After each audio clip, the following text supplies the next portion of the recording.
هكلمكم النهاردة عن راوتر سعره أغلى من العربية، مش راوتر في حدود 1000 و2000 و10000. لا، أنا بكلمكم في راوتر سعره ممكن يوصل ل40,000 دولار.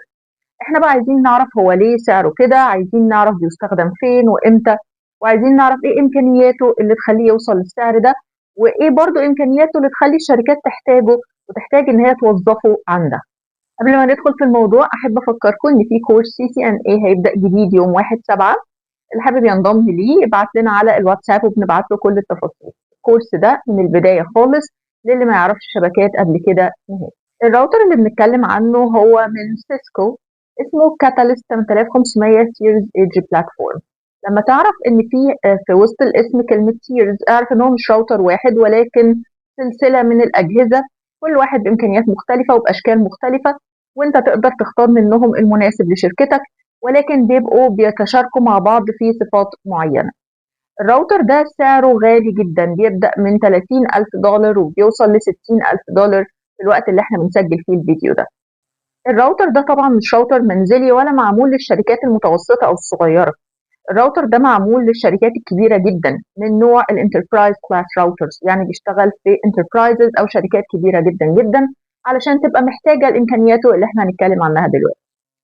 مبدئيا البروسيسور بتاعه هو السيسكو كوانتم فلو بروسيسور، وده بروسيسور قوي جدا بيقدر ان هو يتعامل مع ملايين الباكتس في الثانيه الواحده. بالنسبه للرامات بتاعته فممكن توصل ل 128 جيجا رام. انت متخيل 128 جيجا رام؟ بص على جهازك كام دلوقتي وبص على اي سيرفر موجود وقارنه بان انا اقول لك في جهاز الرامز بتاعته ممكن توصل ل 128 جيجا.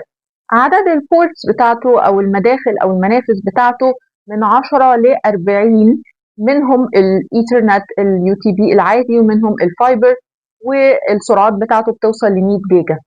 بيدعم تقنيات الشبكات العملاقة اللي هي زي البي جي بي، الام تي ال اس، الفي اكس لان، حاجات من اللي هي بتلاقيها بس في الشركات الكبيرة جدا واللي بتحتاجها الانتربرايز كلاس نتوركس زي ما كلمتكم في الأول خالص. يهتم جدا بالسكيورتي والامان، وعلشان كده بتلاقي فيه سيسكو امبريلا سكيورتي وفي بي ان متقدم جدا، وطبعا لانه تبع الشركات الكبيره جدا فتلاقيه بيدعم الاس دي وان والنتورك بروجرامابيلتي. طيب مين الشركات اللي ممكن تحتاج راوتر بالمنظر ده؟ الشركات طبعا اللي فيها آلاف من اليوزرز لازم هتحتاج راوتر زي كده، علشان خاطر يقدر ان هو يسبورت عدد الباكتس وعدد اليوزرز الكتير جدا اللي بيكون موجود جوه الشركه. كمان من اهم الاسباب الاب تايم. ايه هو الاب تايم يا جماعه؟ ان انا دلوقتي هشغل الراوتر ده والمفروض ان هو ما يفصلش ابدا خالص. بيشتغل تحت ضغط عالي 24 ساعه 7 ايام في الاسبوع، يعني تقدر تقول الاب تايم بتاعه 99.9%. بيقدر يعمل ترافيك اناليسز، بيقدر يعمل ثريد ديتكشن. مش بس كمان يقدر يدعم شركه واحده فيها الاف من اليوزرز، ولكن كمان يقدر يدعم شركه مكونه من عدد كبير جدا من الفروع، تقدر تقول مئات الفروع بالاف اليوزرز. زي ما قلت لكم مش هتلاقي الراوتر ده في البيوت او في الشركات الصغيره، ولكن بتلاقوه في المطارات، في البنوك، تبع المؤسسات الحكوميه، تبع الجيش، الحاجات اللي هي بتحتاج فعلا حاجه بالحجم ده.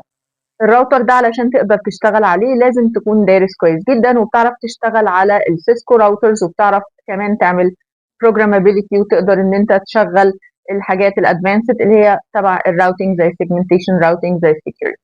لو الفيديو كان مفيد بالنسبة لكم يا ريت تعملوا لايك وشير كتير عشان نوصل لأكبر عدد من الناس. شكرا لكم.